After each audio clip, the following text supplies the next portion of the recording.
the judiciary also, because there is a judicial review of the judiciary as well. There are several provisions in the procedure laws and the constitution also.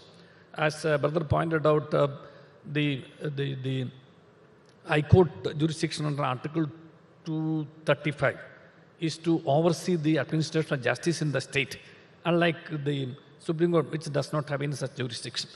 So there, in the matter of administration of justice, this institution should function on that manner. So your primary duty is to see whether the law is constitutional, the policy is constitutional, the conduct is constitutional. If you want to examine that, then there must be something which has been made either by the lawmaker or introduced by the executive, and then you have to see whether this is a policy which is constitutionally valid and to be upheld. That's scrutiny that you don't get. And you don't get a platform there, because what is law? Law is actually, we call it a mirror of life. It's actually meant to order the society, to create order in society and prevent disorder in society. So this is actually a province. I always say people's court, not the judiciary. It's a court of the people where they should have debate. They should know, because India is such a, the diversity of this country, where we have religions, cults, because this essentially has a lot of intimate and intricate relationship into the culture, into the religion, into the beliefs of people. So all these are to be, according to me, debated, and then a policy needed to have been taken. That would have been a better way of looking at it. But since the matter is now in the court, I do not want to comment any further on that. My last question, as we are running out of time, so brief answers. My little understanding of law says that bail is the norm and jail should be the aberrations. But now we see that in most cases, the bails are denied, and the executive in many cases, irrespective of political dispensation, they use this provision not to grant bail to make the process itself a punishment. We have, and it's being used now politically also. There are several examples. We have one example here, Mr. P. Chidambaram ji. So this is happening increasingly from the common citizen to political opponents. The executive is taking advantage of this judicial disinterested in giving bails. How do you see that can be solved? What would be your suggestion for the judges, particularly in the lower courts? They just do not give bails, where the provisions say that in most cases it should be the norm. How do you see that can be solved, sir? Justice Selamister? There is no provision which says it should be the norm, barring a judgment of the Justice Krishna Iyer, which said bail is the rule and jail is the exception. The point is, apart from those high-sounding words, a system which takes number of years to adjudicate the guilt or otherwise of an accused person, bail should be the norm, agree, logically. Now, the only other way we can get rid of that norm is improve the efficiency of the system, that trial in no case shall be pending in any court for more than 2 months, 3 months, or whatever it is. If we can raise the level of the efficiency of the system to that, which is, is a huge task. Mr. Chidambaram is smiling at me with all his experience as a lawyer, lawmaker, parliamentarian, so on and so. But that is the problem. In fact, there are some high courts, without meaning any disrespect to them, where criminal appeals of life convicts are pending for 2 decades. In fact, in one case, when I was sitting there in the Supreme Court, we called for reports and we asked certain reform, and whatever it is, things is going on. Unfortunately, the kind of prominence which is given to these same-sex marriages and so on and so forth, they are more, I don't know, one wrong word, I might get into trouble once again. But these are the things which gain a lot of prominence and publicity. The problem of these people who languish in jails under trials for a number of years, that's not being addressed. I think that's something more important for the nation, for the common man of this country. Now, instead of addressing it now, in a particular case, bail is granted, not granted, it is being used. naturally everybody tries to take advantage of the existing system. That's what happens. Justice Joseph, final answer. Same question. Yes, see, we must have a clear distinction as to this concept of why a person should be in jail. Of course, post-conviction, if he is sentenced to imprisonment, yes. But pre-trial, there are definite norms because this affects the civil liberty and the dignity of the person. This is where people, unfortunately, the system does not understand. The moment a person is pre-conviction and pre-trial, somebody is arrested and put in jail, it affects his dignity, it affects his liberty, it affects his psyche as such. So unless there are compelling reasons for somebody to be kept in jail before trial, one should not, according to me. But there are a system, there are people who used to say, ultimately these people will get away. But this is the only thing they should be getting rewarded. This is a very wrong approach. This is definitely should not be encouraged at all. There should be systems and practices, right from the Supreme Court up to the magistrate level. People should know what is the value of liberty and what is the price that this country has given for liberty. Then only we will be able to understand how precious it is and how seriously we must safeguard it, protect it and promote it. Unless for absolutely compelling reasons, one should not be put in jail pre-trial stage. It is in that context, Justice Krishnaiyer very emphatically said, bail is the norm and jail is the exception. But as Kaushik said, it has become a tamasha now. It is the other way now. It is jail. It appears even to the system, the judiciary also. Jail seems to be the norm and bail seems to be an exception. The way the prosecution also sometimes presents this story that there are very serious things to be investigated. Yes, you do. But why should you interfere with the personal dignity and liberty of the person if you want to investigate? I don't want to say anything further on that. I would have said, but for the presence of somebody here, I would have said many things about that. Thank you, Justice Chelameswar and Justice Joseph. As usual, you are both forthright with your views. Thank you so much for being part of this conclave. Thank you very much, our panelists, for joining us here. It was truly an engaging session. I'd like to call upon stage to felicitate our guests here. Sandeep N, Shyam Steel, and Suresh M from Shyam Steel, please up on stage.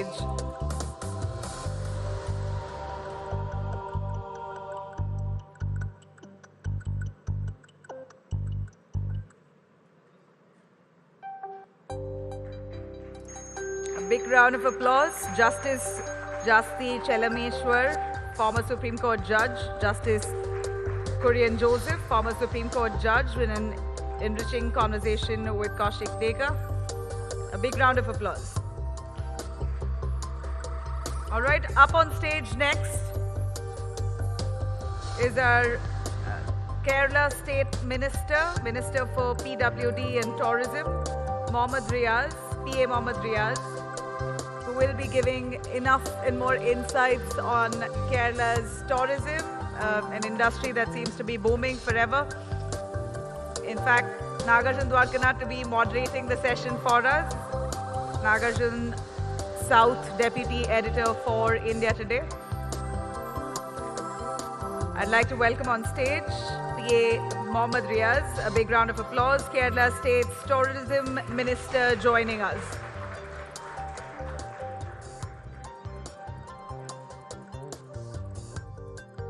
Okay, and then you can do the speech. Then I will go because the meeting is important meeting. Okay, no problem. Live program. Okay. Ladies and gentlemen, welcome to the God's own country, and the man handling the portfolio for the same topic is Mr. Mohammad Riaz, Kerala Tourism Minister. Welcome to India Today South Conclave, sir. The minister would deliver a keynote address as to why Kerala is the tourist hub for the country. Mr. Minister.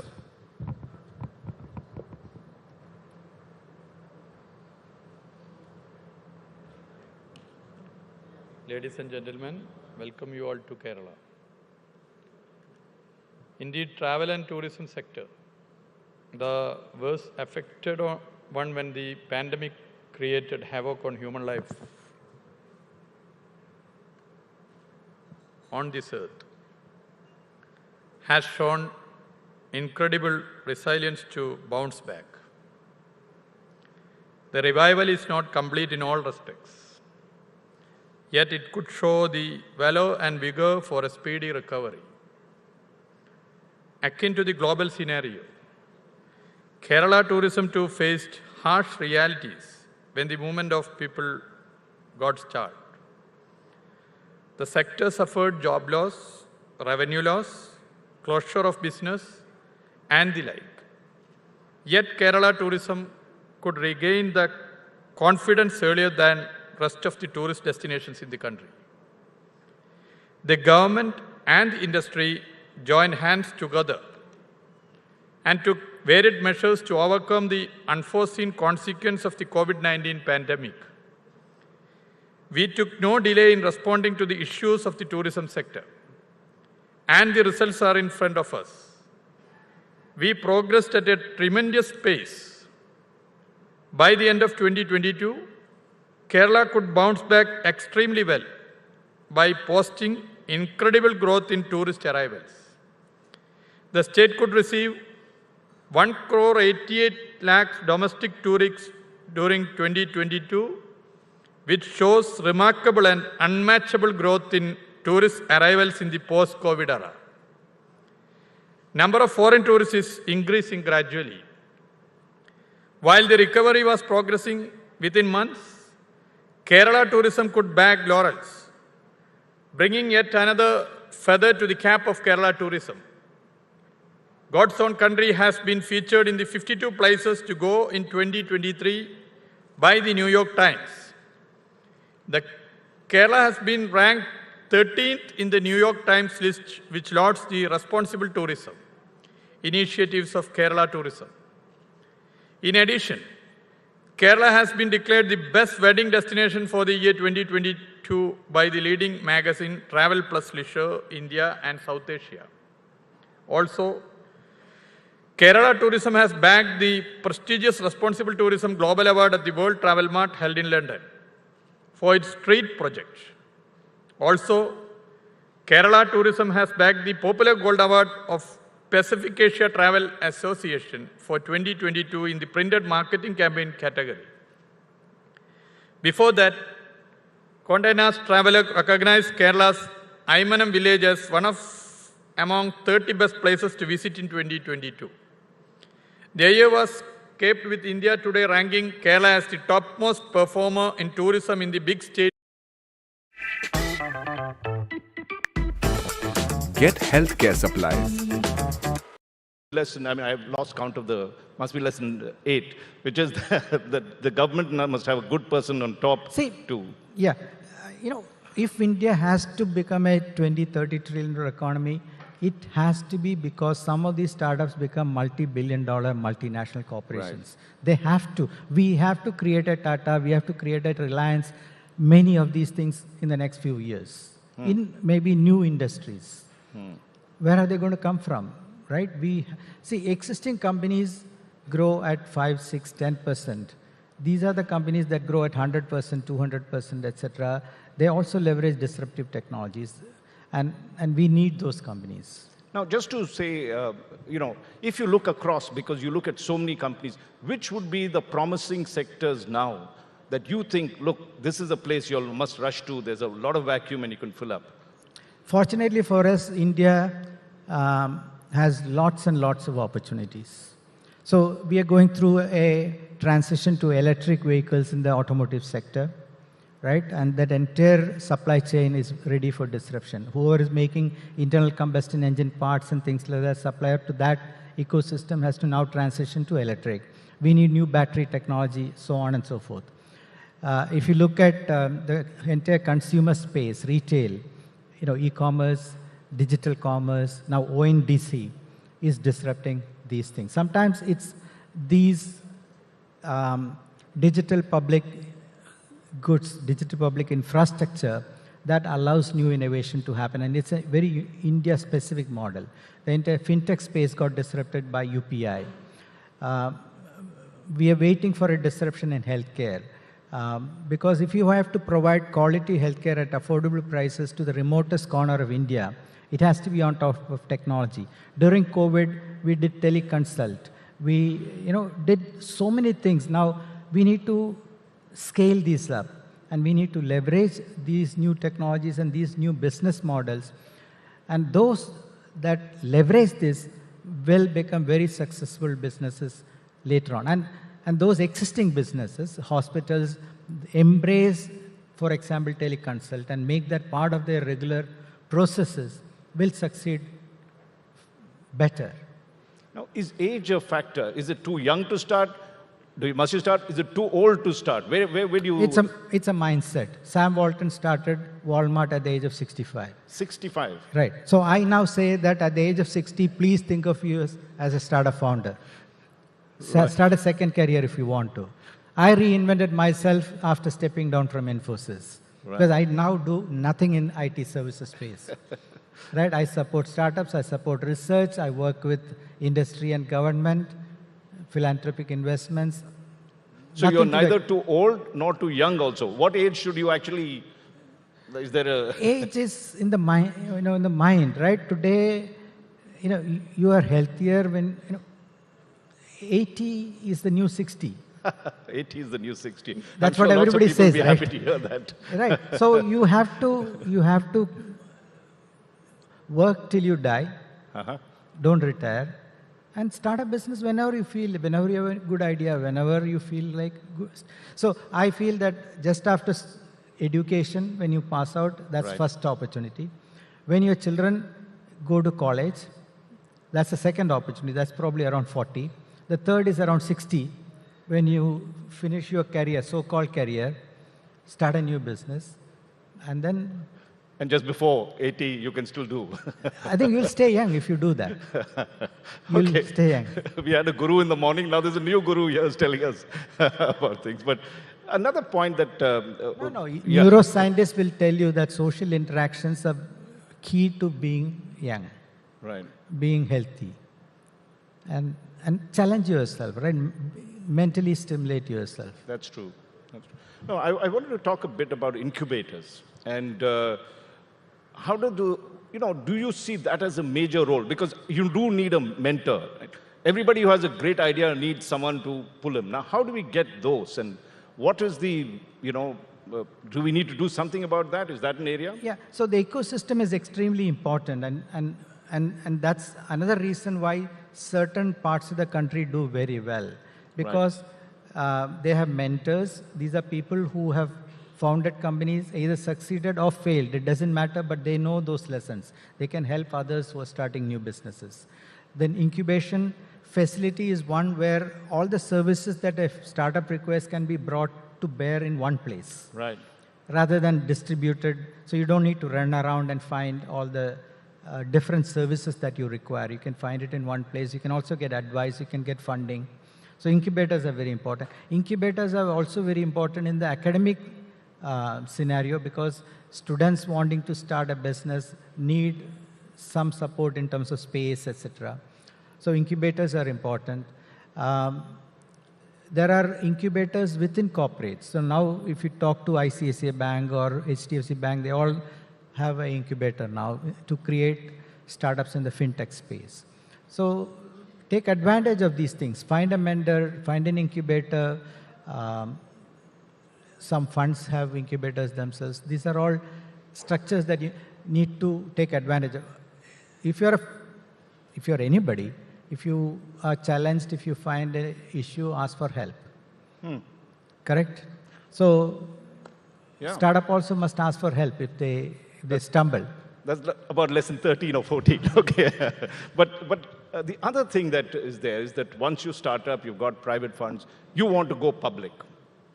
What is the advice on that? Many people, we've seen Paytm and others go public and suddenly it looks all bad. Sorry, I should name names. They've picked up since then, right? Okay. Yeah, see, I have always believed that, every stakeholder must benefit from your success. Right. Right? Now, in private space, so there are two things I want to talk about here.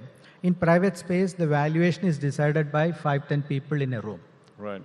These are the VCs. Right? In a public space, your valuation is decided on a per minute basis. Every time somebody buys your share, Right. your valuation is decided at that point. That's a very different way of setting valuations, and people don't realize that. Because the 10 people who decide on a valuation can decide they can dream about a valuation. But in public space, you have many choices. You can invest in a mature company, you can invest in a competitor, you can invest in another industry. There are many choices. So they have to benefit from that. Second, you never maximize the valuation. Don't take, suck everything out. Right. Then for the new investor, there's nothing left to gain. Right. Right?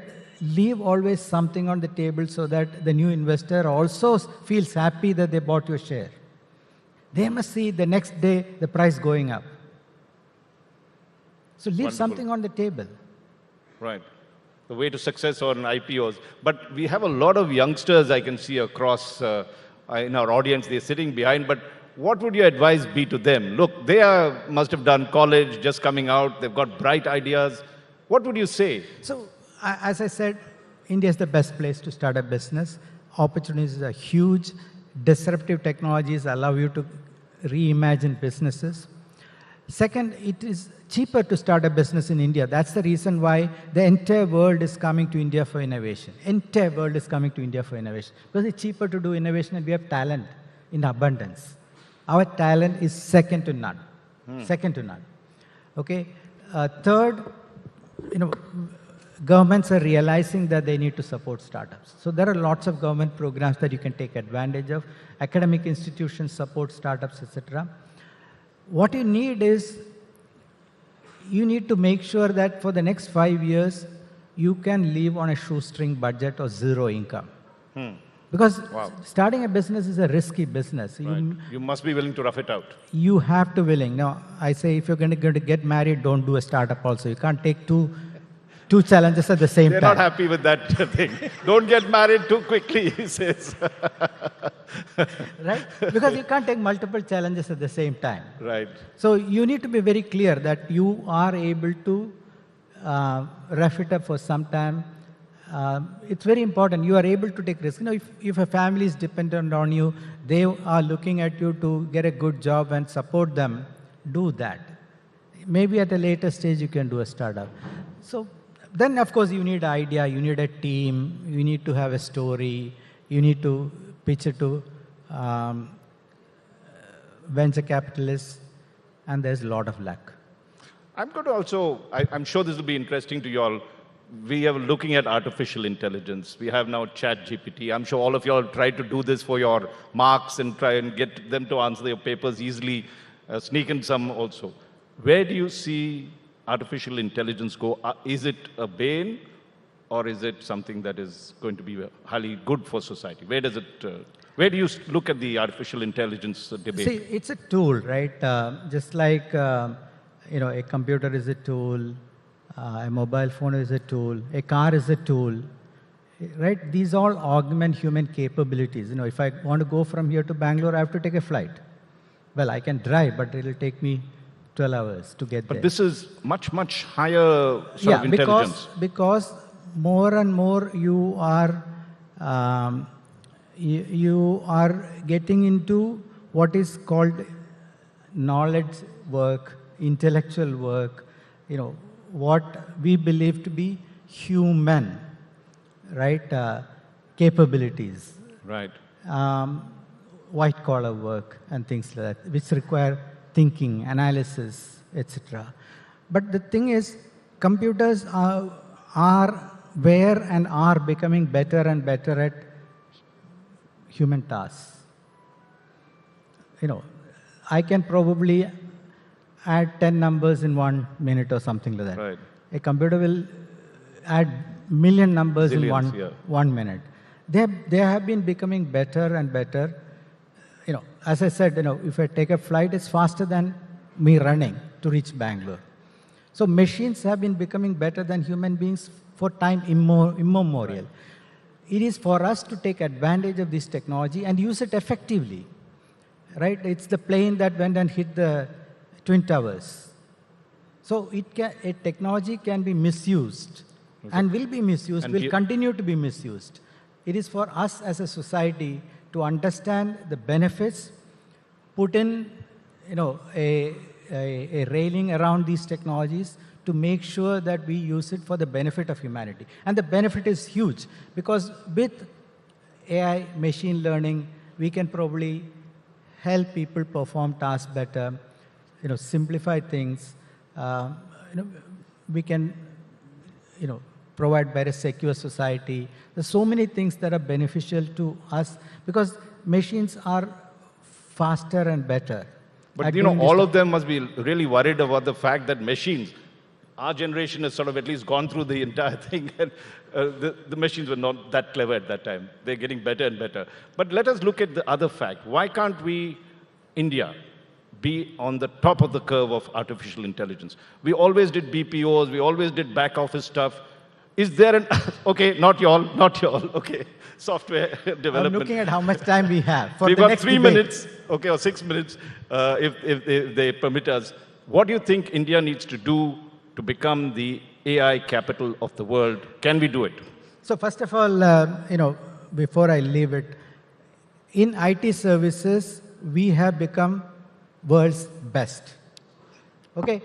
Being focused on something and becoming best requires tremendous work, and do not put it down. Done, okay. Take it The back. top 5, we are the world's best. top 5 companies in the world in IT services are Indian. Right, okay. Right? So I'm not looking down at it. I'm just saying that we so BPO, can't we be the BPO Microsoft that does. Is a work that needs to be done, and we became very good at doing it. Right. Now, when it comes to how can we become better in disruptive technologies, we have to invest in R&D. As a country, we are investing 0.7% of money, GDP, on research. And private industry, and I tell my colleagues in the private industry, abysmally low. Out of the 0.7%, 0.6 is government, and only 0.1 is industry. We have to take it to 3%, 1.5 from industry, 1.5 from government. We need to have private industry involved in academic research. We need to do research more. Because, you know, artificial intelligence didn't come out of thin air, right? It was an outcome of research that happened from 1960 onwards. So many years of investment. Research is something that you cannot predict when you will succeed.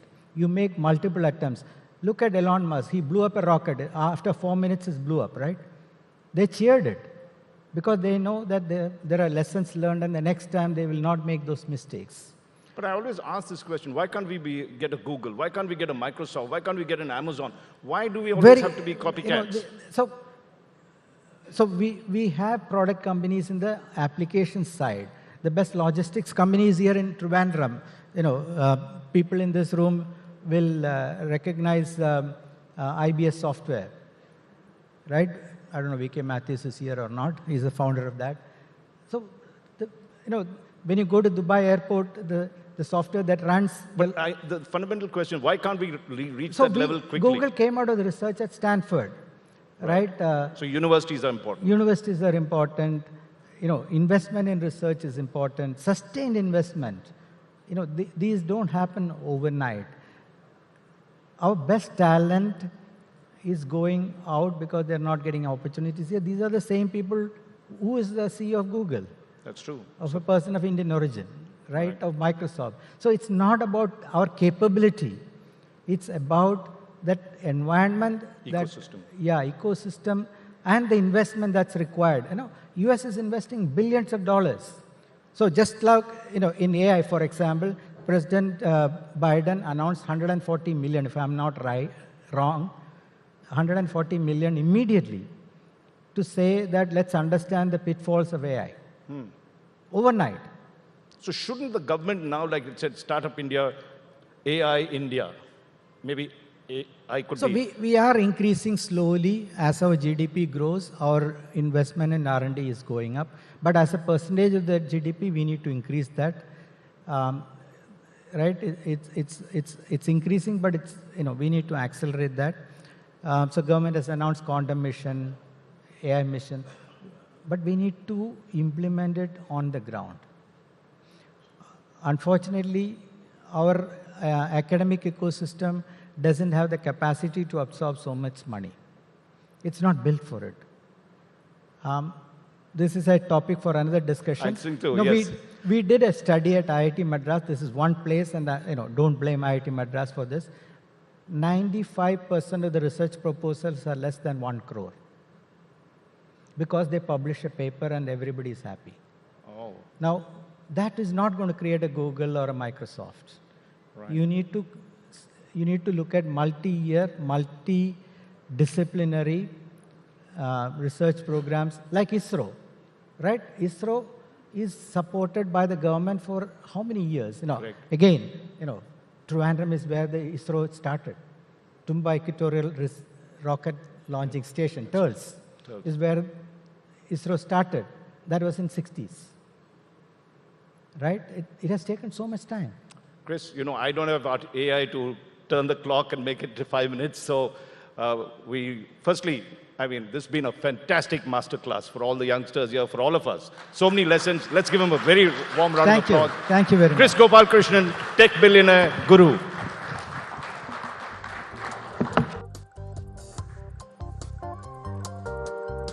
Thank you so much, sir. I'd ask Mr. Chris to stay back for a minute so that we can felicitate him. I'd like to call upon Dr. Manjunatha SV, DGM Sales, Venkis, to hand over a token of appreciation to Mr. Chris Gopalakrishnan.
Up next, we have State Finances, the Tightrope Walk.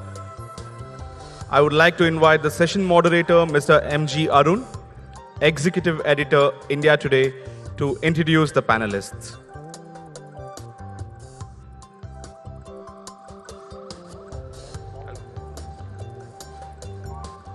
I'd like to call upon the stage Mr. K.N. Balagopal, Minister of Finance, Kerala Government, Pinaki Chakrabarti, Economist, Mr. K.M. Chandrasekhar, former Cabinet Secretary of India.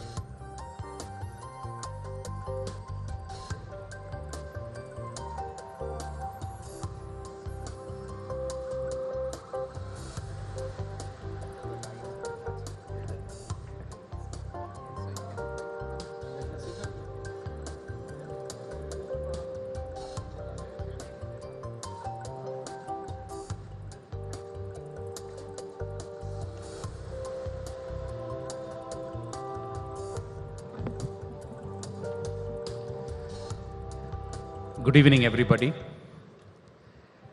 In June last year, the Reserve Bank of India came out with a scathing report flagging the deep financial distress in some states. It cautioned against the precarious finances of a few indebted states, in the backdrop of Sri Lanka's economic crisis. In August, Prime Minister Modi questioned the remedy of freebies culture in some states and said poll freebies would increase the tax burden and prevent the country from becoming self-reliant. Again this January, the RBI cautioned that debt consolidation at the individual state level warrants urgent attention. States like Andhra Pradesh, Kerala, Rajasthan, Bihar and West Bengal are those where the debt to gross state domestic product or GSDP continues to be above 30%. So are we staring at the risk of states falling into a debt trap? How precarious are states' finances? To discuss that, we have today a very eminent panel with us. We have Mr. K.N. Balagopal, the Minister of Finance of Kerala, Mr. Pinaki Chakrabarti, who is an economist and fellow at the National Institute of Public Finance and Policy, and Mr. K.M. Chandrasekhar, former Cabinet Secretary of India. Against the background which I just explained, let me come first to you, Mr. Balagopal. You had stated in December last year that the state is going through a very unprecedented financial crisis, with the COVID pandemic making it a lot worse. A few days ago, you said the center has drastically cut down the state's borrowing limit to 15,390 crore, etc. So we would like to know from you, what exactly is the financial situation of the state? How fragile it is? Is it a situation where you have issues at the one end? And also, is there a further squeezing of funds from the center? We'd like your views on this. There is a recent report from the AG that the finances of Kerala is improving and there is a very good fiscal consolidation that is also there. Actually, we are facing a lot of decisions by the union government which squeezes our financial resources. There is a serious crunch is there. And if you take the services which we are giving, the facilities which we are giving to the people, the largest percentage in ratio to the population, the PSC appointment, we have the maximum number of employees, we are not making it contract. We have a very big number of schools, around 13,500 schools, which is the largest pro rata ratio, it is the highest. We are giving 60 lakh people social security pension, 1,600 per month. Around 11,000 crores we are spending every, which are getting 5 lakh. These are the social sectors. At the same time, if you look at capital expenditure and research and development, I think just the session concluded. They were saying about, Mr. Chris was saying about 0.6%, only 0.6% is the R&D expenditure in the country. But we can claim that we are having the highest expenditure in R&D. With substantial data we have. And in the infrastructure sector, new kind of employment generation, everything we are doing a lot of things. So the question is not about the spending or beneficial spending for the people. The question is how the union government is looking into the aspects of states. For example, I can say, in the case of borrowing, our Honorable Prime Minister said that some states may go like in the path of Sri Lanka. I can give one detail.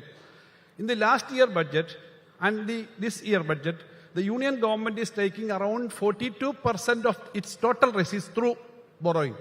42% of the total receipts of the union government is through borrowing. And 6.4% is the deficit borrowing.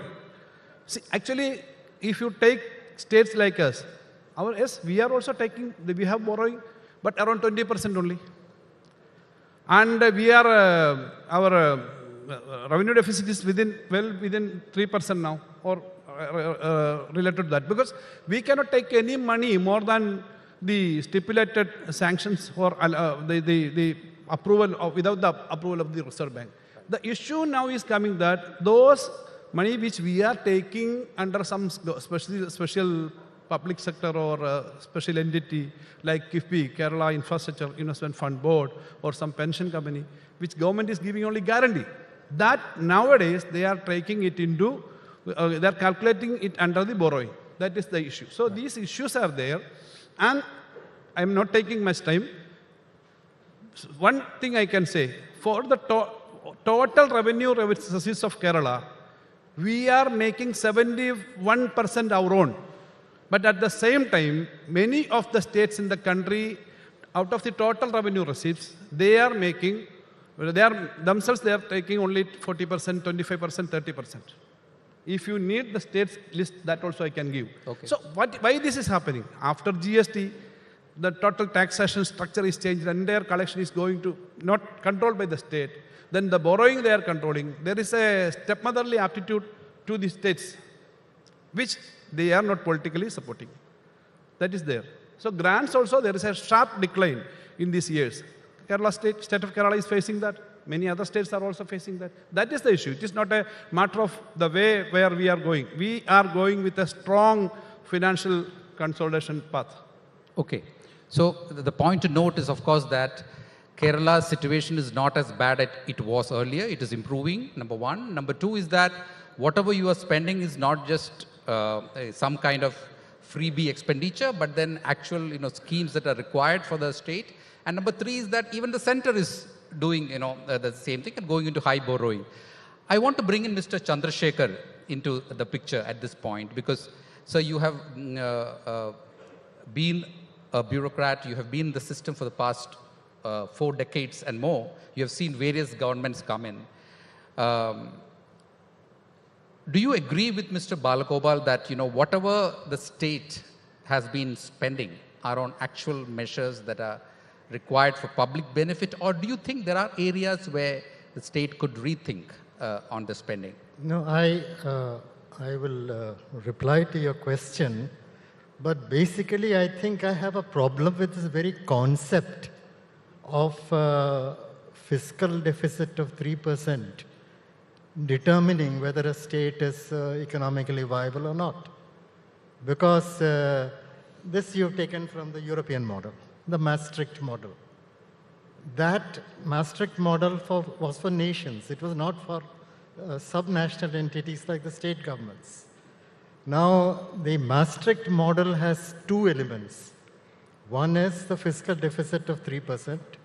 The other is public debt should not exceed 60% of the GDP. Now, if you look at it, are there any states in India which have 60% public debt? Kerala, which is supposed to be probably the worst among the southern states in terms of public debt, that has 37%. There are other states here which have 25%. Now you take the government of India, we had around 60% in 2014. That has gone up to a whopping 90% today. So how do you say that the states are stressed? I think we need to change our very thinking in this regard.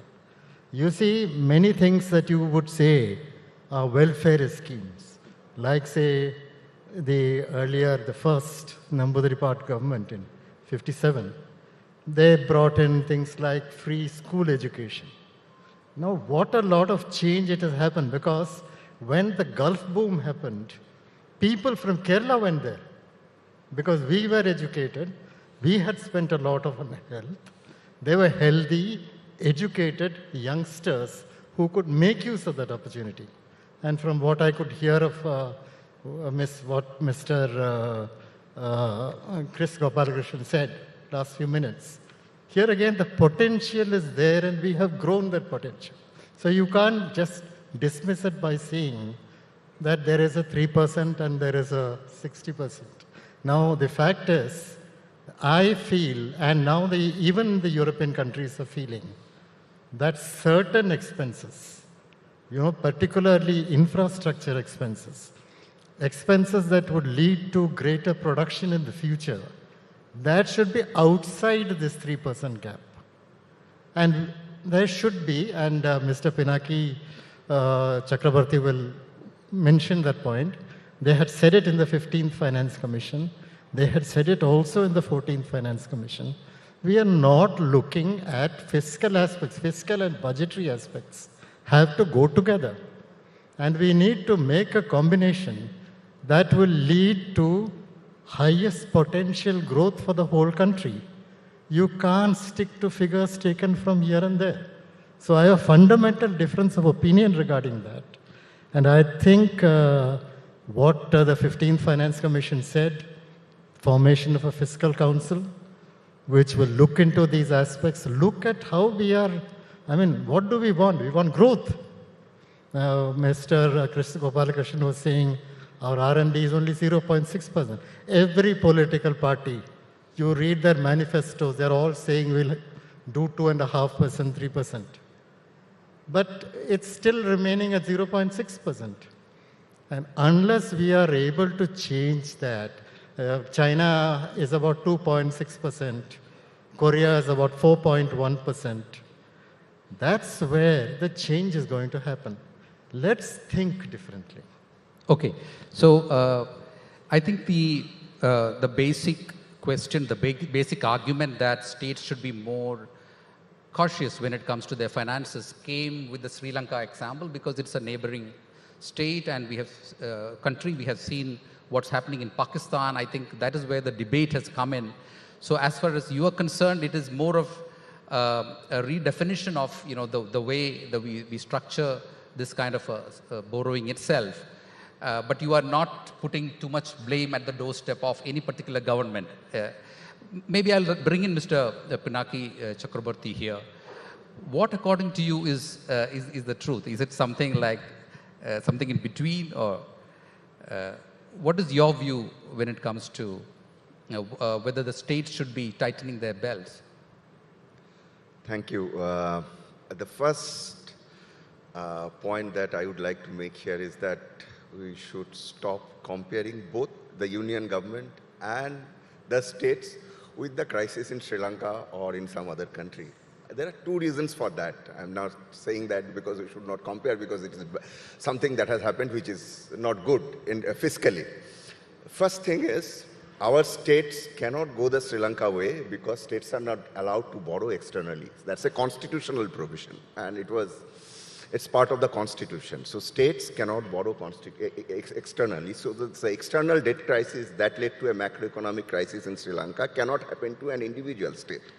Now let me come to the government of India. So if you look at government of India's debt, government of India's 99% of the fiscal deficit is financed from domestic sources. So it is the people of India who finances government of India's deficit. So our savings that is invested in state government securities as well as central government securities. So I don't see reason why we don't have large exposure to external debt, so we should not be comparing India's macroeconomic situation, be it states or be it center, with the crisis that has happened recently in Sri Lanka or is happening somewhere else, including Pakistan. Now, second point that I would like to talk about the issues related to state finances, I think we need to step back and see what has happened during COVID. During COVID, there is an exponential increase in both debt and deficit of states and the government of India. And if we look at the trend after COVID, that is 21-22, 22-23, and 23-24 budget, I looked at state-wise data. Overall debt to GDP ratio has come down. Fiscal deficit is around 3% of GDP. What has happened is, quality of government expenditure, if you say that capital expenditure is better than revenue expenditure, that itself is sometimes debatable, because revenue expenditure also leads to huge increase in human capital development, which is the case with Kerala and many other southern states.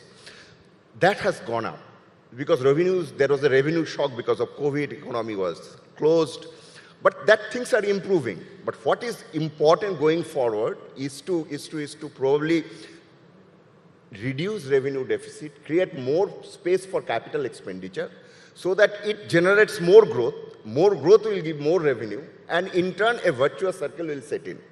The last point that I would like to make is, I think it's very important that we look at the big picture.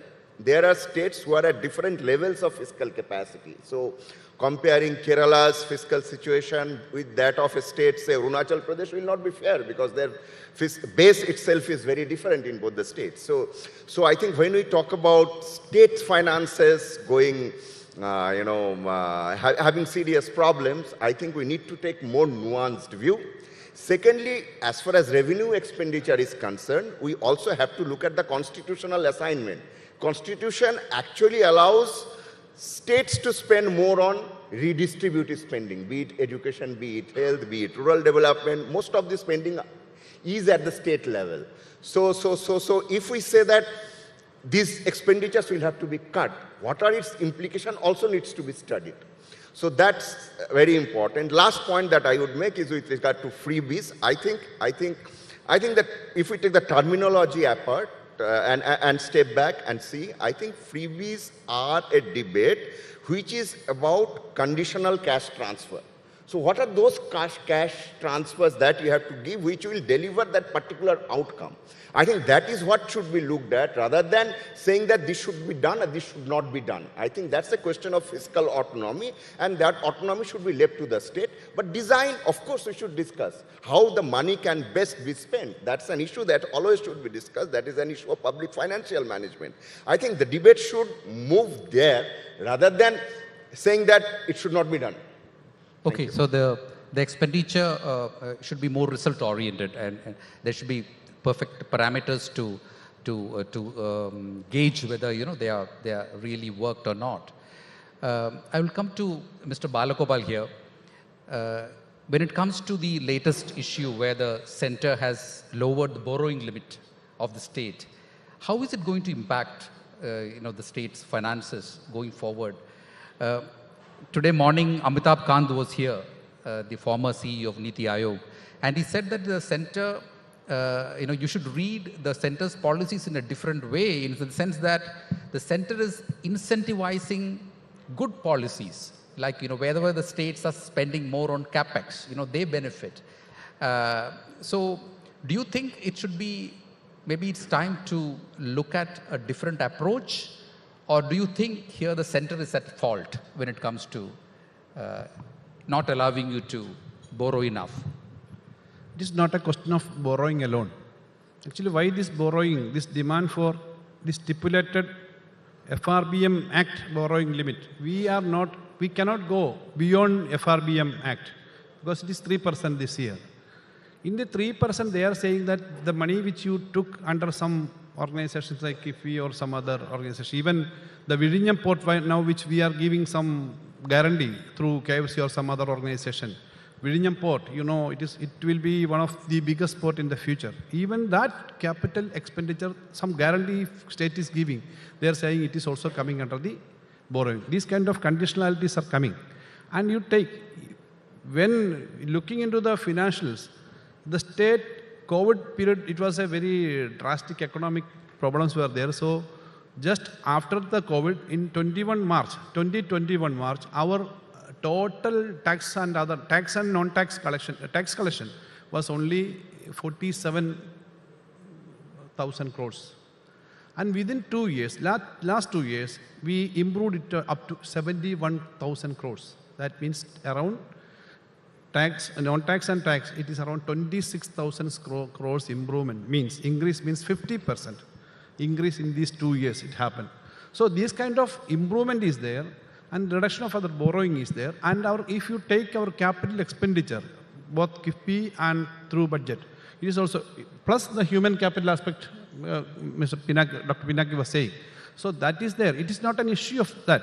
But you look into the details of income. Actually, we were getting at the time of 10th Finance Commission 3.9% from the divisible pool. In the last 14th Finance Commission, we were getting 2.5. Now it is only 1.9. So 50% of the 10th Finance Commission's time division, we are getting only 50% of that. That is one thing. Then earlier, only 10% of the total income of the union government was from cess and surcharges. Now it is 20%. 20 point something. Around 5.5 lakh crores the central government is collecting through cess and surcharges. They are not giving any single penny to any state government, according to their whims and fancies they are giving. Then, if you look into the total expenditure, central government is getting around 62.7% of the total revenue of the country. And the state governments together is getting balance. And if you take the expenditure, the state government have to spend around 62.4%, state governments. So this is the imbalance. This imbalance is there. So if we are, and plus the GST, the last five years back GST came and there is a very huge loss, and the compensation period, even amidst the COVID period, it is also stopped. So these are the issues where states are suffering. But all the states are trying their best to improve. I am not saying only about Kerala alone. We don't have any confusion that we will be in a very, we cannot proceed like that. We can forward, we can proceed, we can do all these things. But the eligible amount which is due to the state, if you take last year, our grant, there is a reduction of 9%. 3 years back, it was from 31%, it reduced to 10% like that. So there is a sharp decline of the grants. And the last year, Kerala reduced 9%. If you take Maharashtra, Karnataka, and other states, South general states are not getting much. Other states are more. Even those states are getting high, and Kerala is the only state in this part where this much of sharp fall in grants. So where Amitabh Kant is a good friend of all of us. We respect him. Good points or good projects they are supporting. We are having very good projects. We are doing a lot of things. So it is not a question of good project or bad project. It is a question of cooperative federalism. The eligible right of the state governments have to be protected, because the tax which is collected from the country, it should come to the states.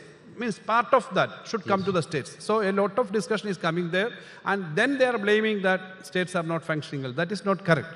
Right. Let me bring in Mr. Chandrasekhar here. You listen to what Mr. Balagopal said.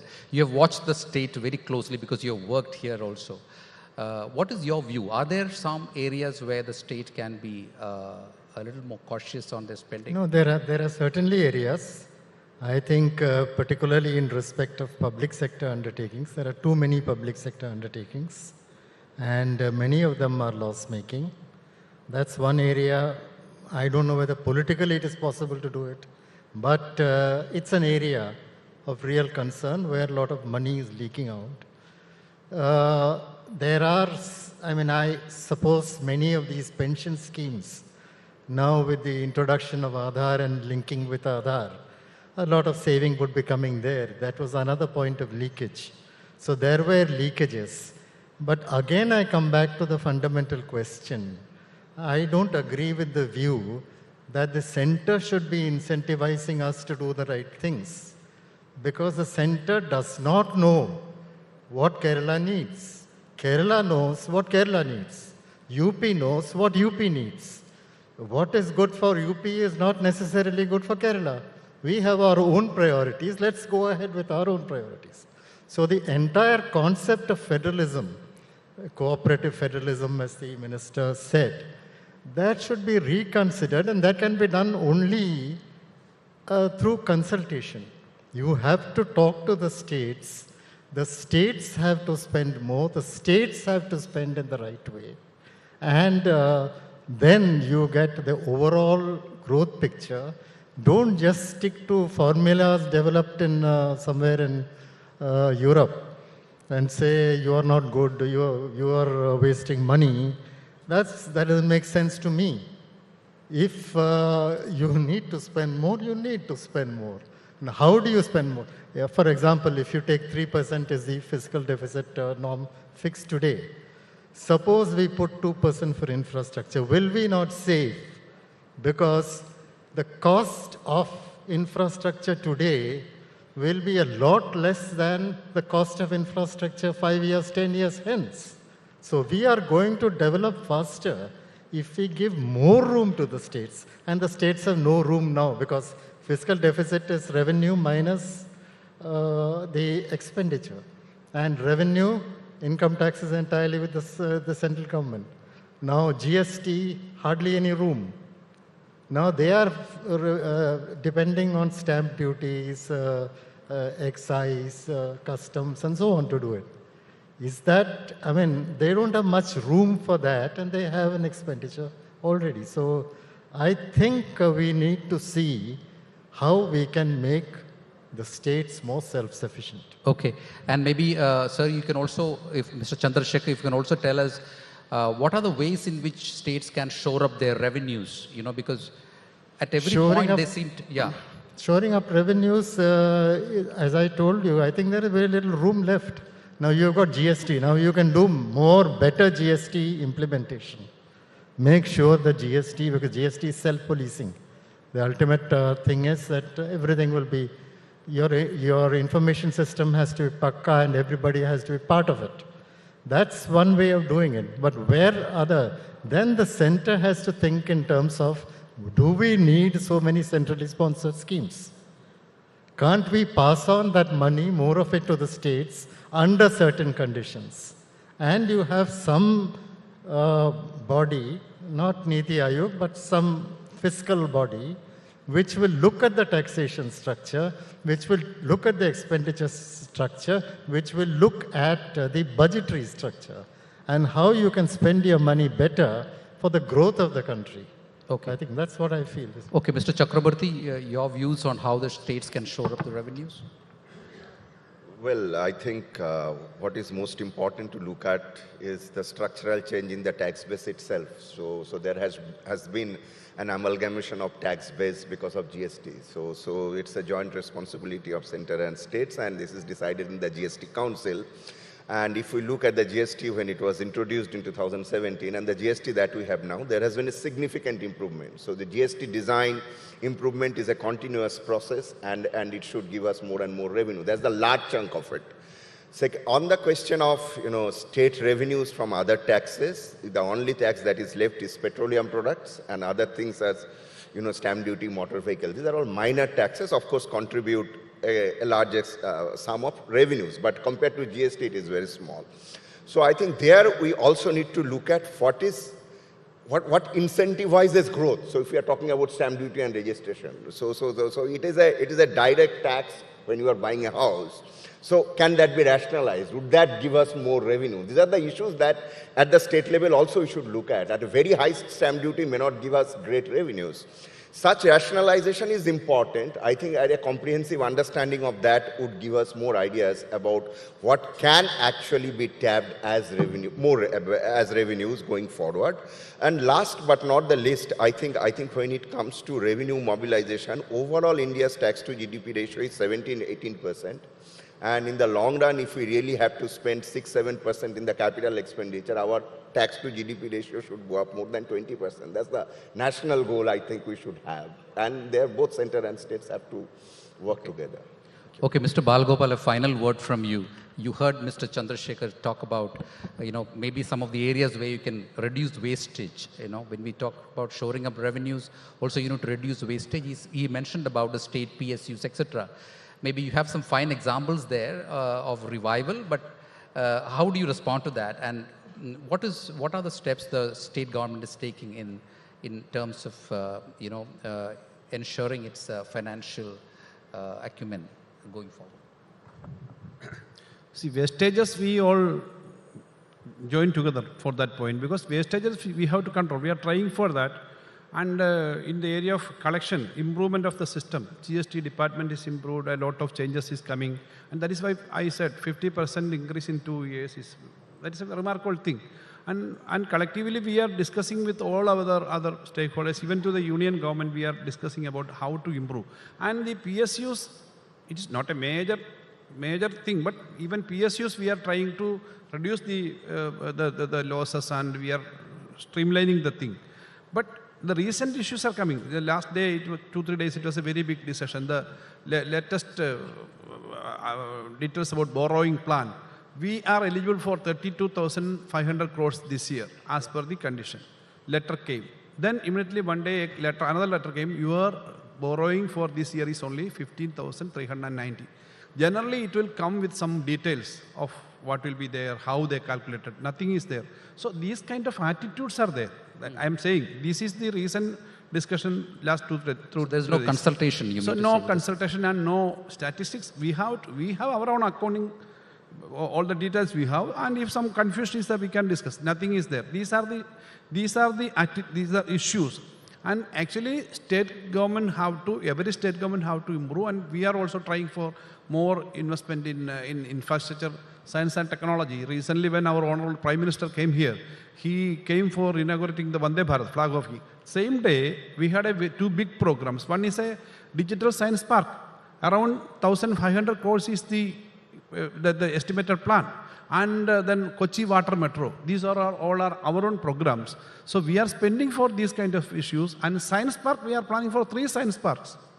Around 3,000 crores will be the cost. So a lot of things we are doing for more investment, for more employment, and back home and work near home schemes are also there, because we have a lot of people who can work, who are going to many places, and we have to make an infrastructure and we have to make an ecosystem where a lot of things can happen. So these areas we can together work, there is no doubt. But when your state is having only liquor, petrol and registration and motor vehicle tax, only very minimum taxation powers. The entire taxation powers is with the union government, means it's a GST council. It is the GST council. So actually we are, our power is very limited. Our chances are very limited. Our workspace is very limited. So this is the issue. So a cooperative federalism aspect should be promoted and protected by the union government. They have to take the lead. That is the issue. Okay. So it's a very intense debate, and it's not one topic which we can end with in one debate. But thank you so much, gentlemen. We have come to the end of our time allotted to us. Thank you so much, the Minister, Mr. Chakrabarti and Mr. Chandrasekhar, for joining us. A big round of applause to them. Thank you all. Thank you, Mr. Balgopal. Thank you, Mr. Chakrabarti. Thank you, Mr. Chandrasekhar. I'd now like to call upon Mr. P.B. Nu, Director Marketing, Kerala Tourism, to hand over the token of appreciation to the guests.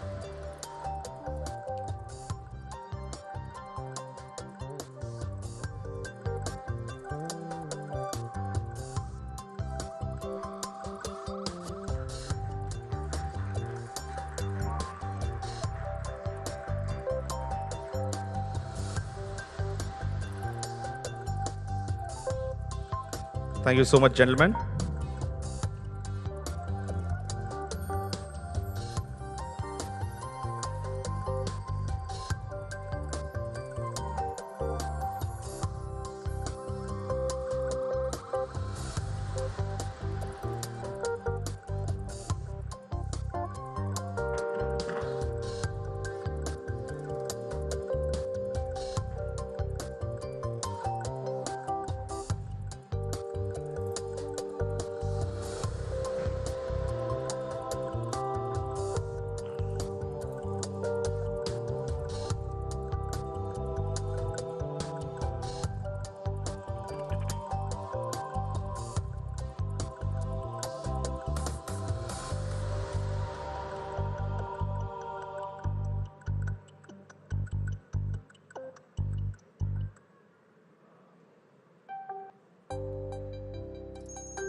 All right, our next session is on Tourism Destination South.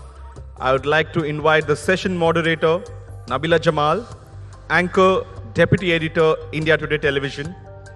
I would also like to call upon stage Mr. K. Srinivas, Principal Secretary, Kerala Tourism, Mr. B. Ravi Pillai, Chairman and CEO, RP Group of Companies, Professor K.V. Thomas, Kerala Special Representative in New Delhi.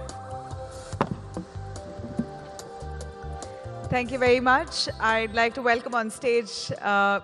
Srinivas, Principal Secretary for Kerala Tourism. We also have K.V. Thomas, who is the Kerala representative in New Delhi. Really appreciate you joining us here on this India Today platform. I'm Nabila Jamal. Let me start with a straight question to Mr. Srinivas. If one has to, I will. I know there's a presentation that needs to be played out, but let's break the ice with the audience here. If there are 2 reasons to why people should come to Kerala to visit, what would that be in your view? I want to ask 5, but let's start with 2. The 2 important reasons why people come to Kerala is, number 1 is the natural beauty, the greenery, and especially see when you are coming to any of these airports, when you are landing, then you see the lush green areas. So definitely, I don't think any other state will have this type of a picture. So I think this is one attraction, one major attraction for which I think people come from all over the world to see the Kerala. Number 2? Number 2, of course, this is the hospitality here, the Atithi Deva Bhava, and the kind of the culture and other cuisine. So these are the things for which I think people come here. Well, I totally second that.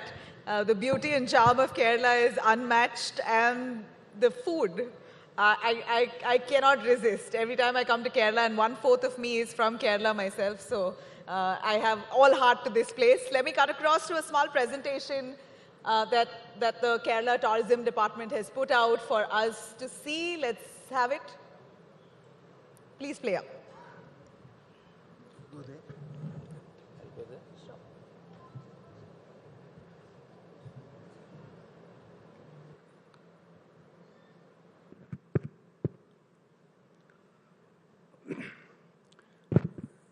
Good evening, ladies and gentlemen. I will take about 10 to 12 minutes of your time to talk about Destination South, why people should come to South, and what is the current scenario in the tourism industry with whatever limited knowledge I have with the last 1 year of experience. And just bear with me for next 10 to 12 minutes.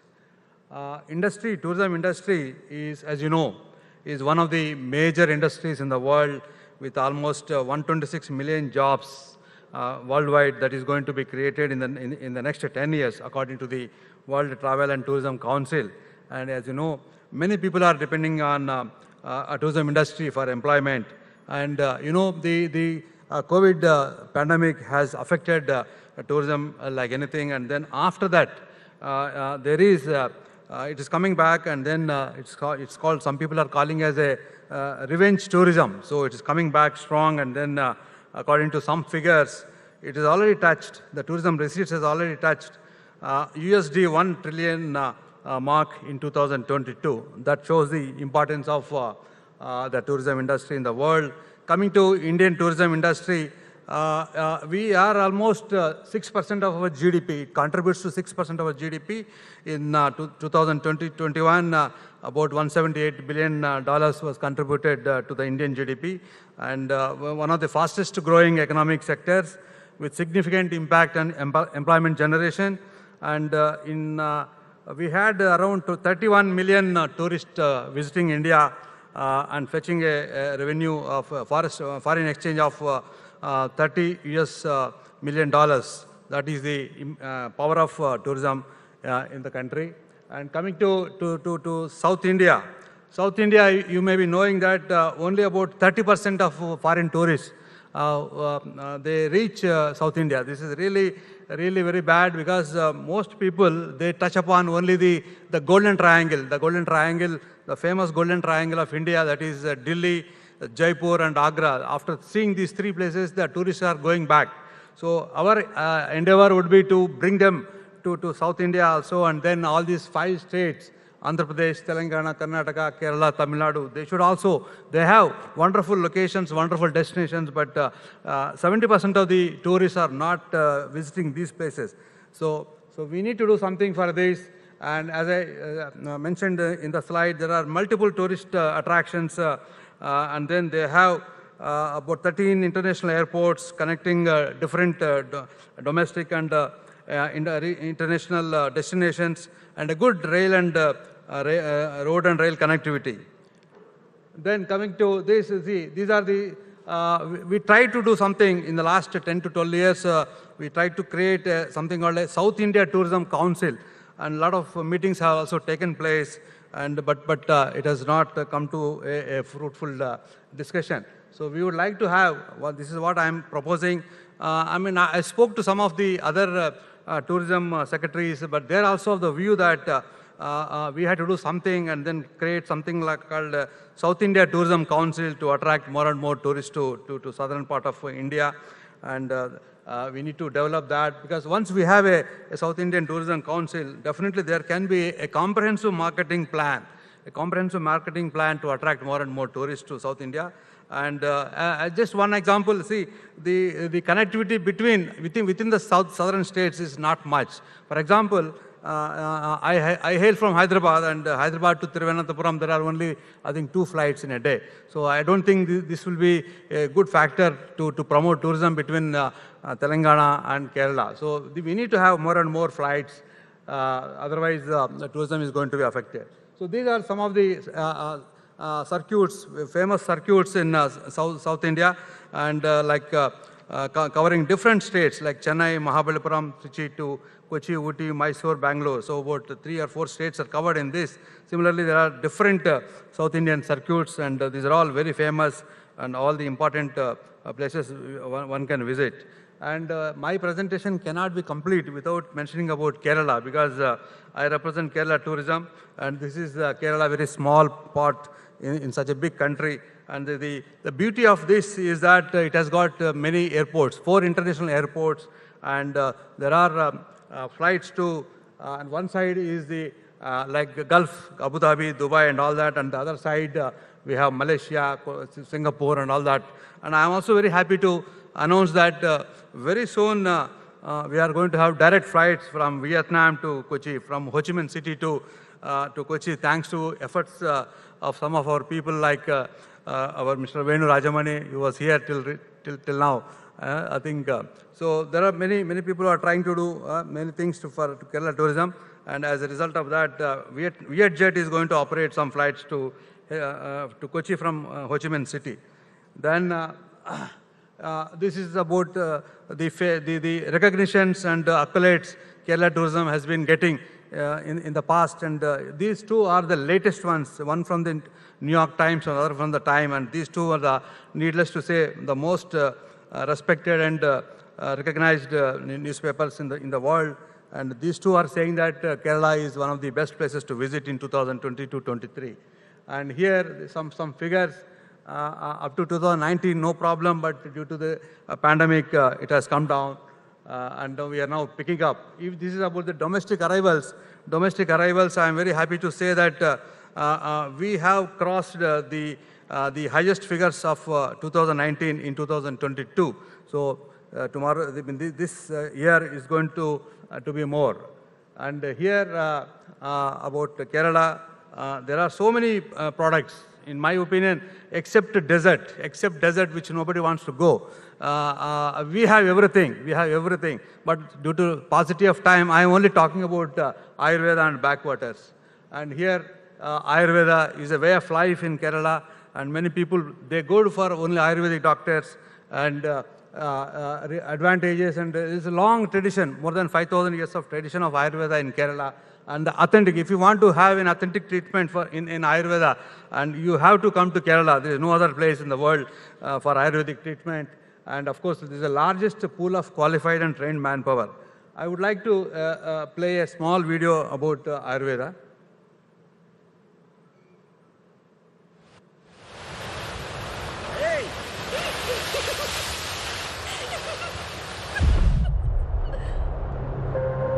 Matt has always had a back problem.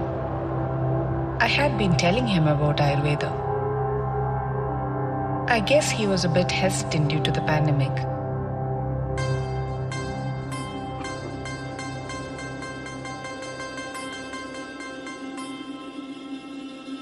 But once he reached Kerala, all his worries vanished.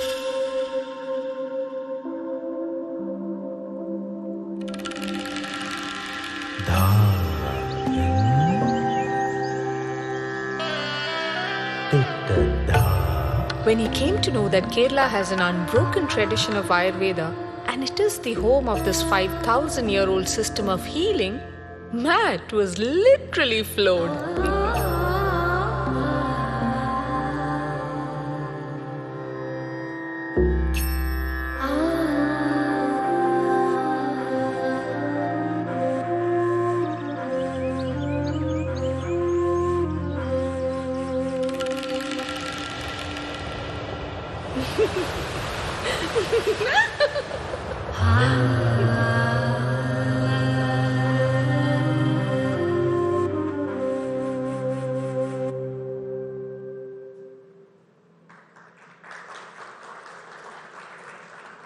And I end my presentation with another slide on the backwaters. Backwaters is one of the greatest inventions of Kerala people, because you know this, they are called, the houseboats are originally called ketuvallams.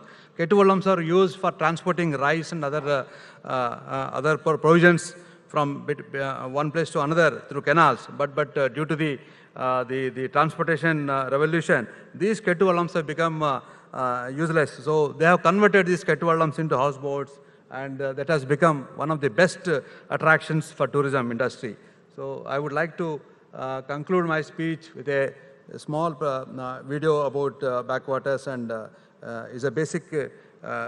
Travel for the bend in the road, the rush in the head,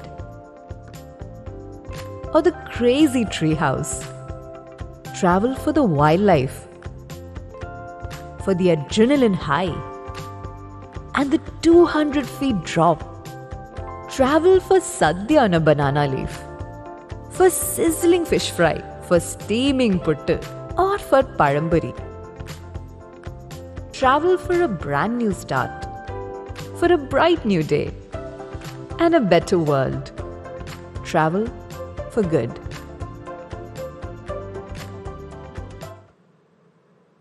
So please come to Kerala, come to South India and explore South India. Thank you very Travel much for the for your patience. Thank you very much. That was so lovely, K.S. Srinivas. Thank you very much for that presentation. Kerala Tourism has been working towards boosting tourism in the state. I'd like to ask, in fact, when I was jokingly having a conversation with Mr. Srinivas, I did tell you that Ram Madhav had mentioned Karnataka could be one of the best. Amitabh Kant as well. What would you say to that? Yeah, I think Amitabh Kant sir is one of the pioneers of tourism industry in the country, and he was my predecessor. So he said Karnataka can be one of the leading states, but in my opinion, Kerala is already the leading state, and we will strive to retain the leading position in the country. Fantastic. So tell us more. You know, I'd like to ask you, as much as you're boosting tourism, a bunch of us wanted to get to the beach last evening. At 8 p.m., we weren't allowed to go to the beach. So it was closed. How do you do this? I mean, to ensure safety, security is of course paramount. But at the same time, you know, when one goes on a holiday, you expect to get to the beach, want to hit the waves towards the night. 8 o'clock is not so late, isn't it? Yeah. I think many people have talked to me about this. Due to safety and security reasons, we have put the timing as 7 o'clock, or maybe sometimes they will allow, the police will allow up to 8 o'clock. Yeah. So, but many people are asking about this. We will definitely think about it, and then we'll try to increase the timing up to maybe 10 o'clock, and also very soon we'll think about it. Like, for example, Goa has no restriction at all. You can hit the beach at whatever time you want. So in compared to that, Kerala beaches are so beautiful. It's so clean, it's lovely. I don't know if it is so clean because you have restrictions, but it's stunning, and you're so tempted to hit the beach at, post 8, post dinner, have a walk. But there seems to be a restriction there. But otherwise, tell us more about your boost towards tourism, especially adventure sport.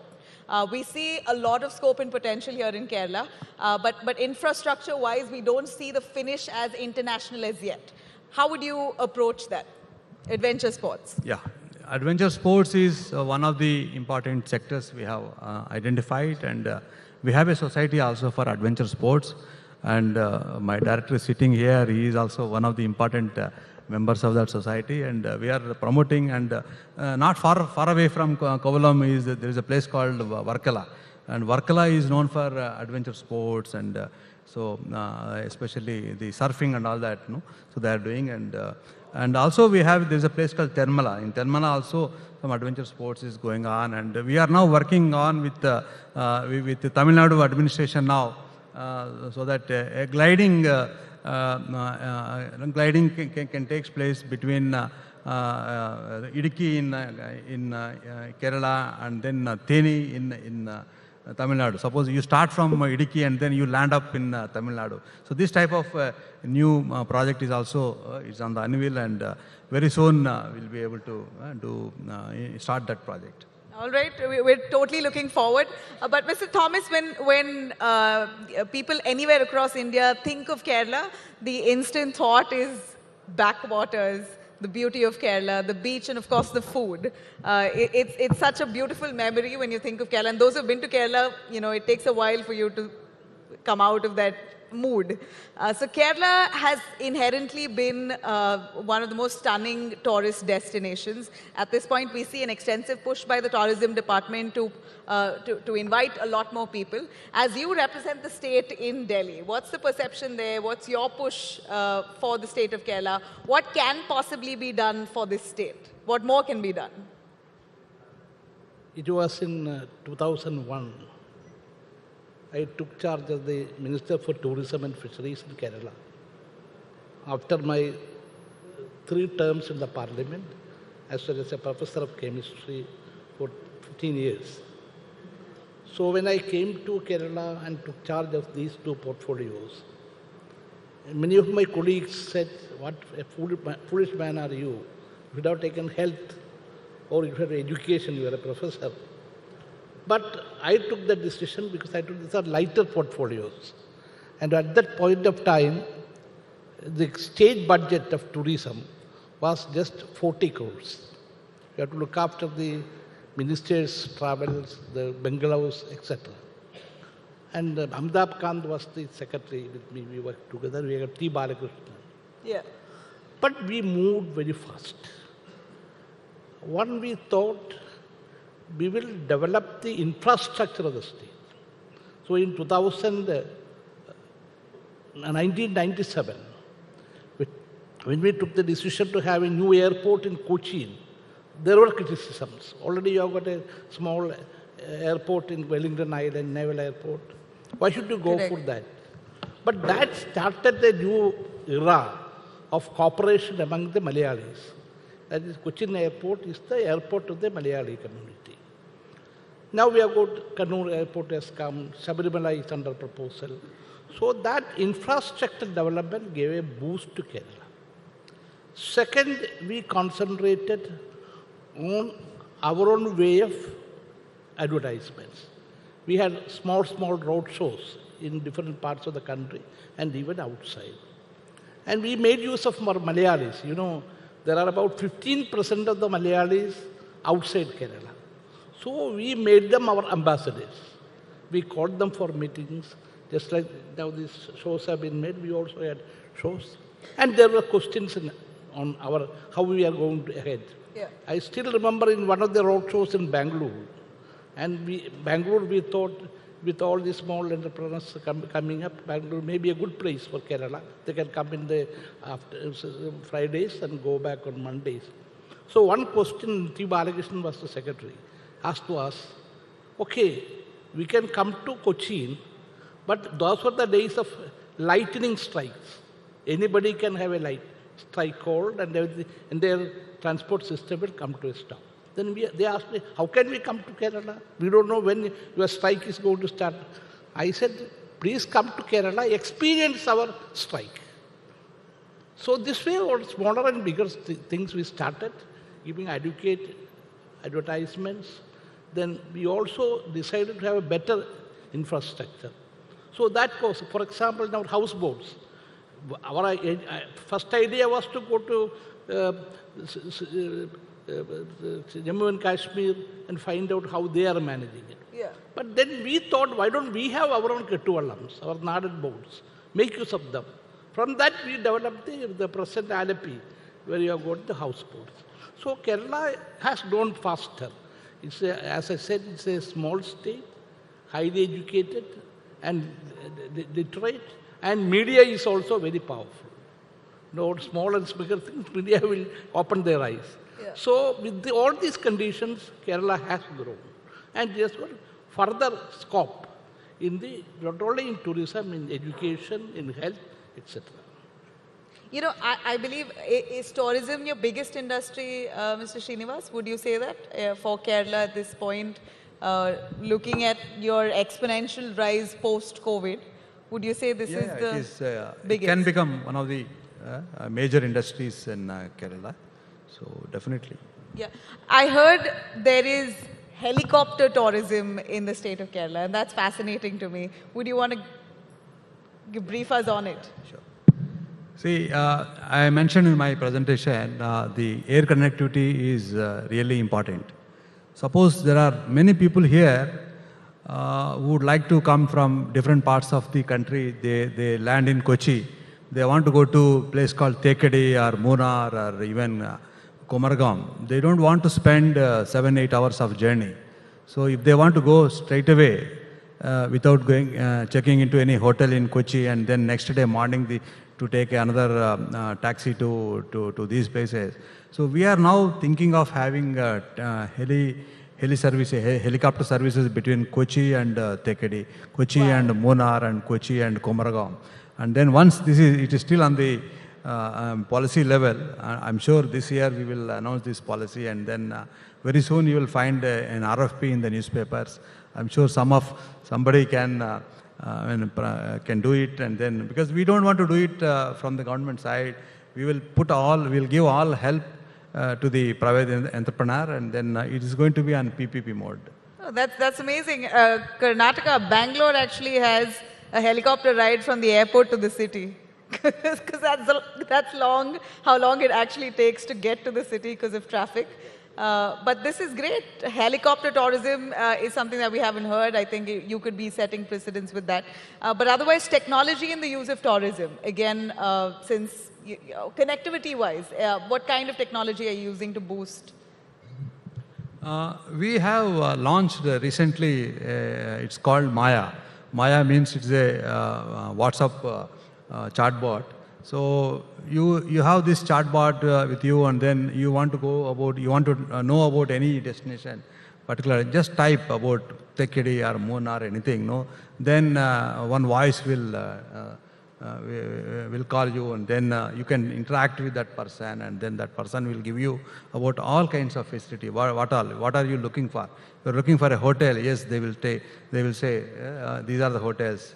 And then looking for a taxi, and these are the available, and then all kinds of things. So this is one thing we are now trying to popularize more and more among the tourists here.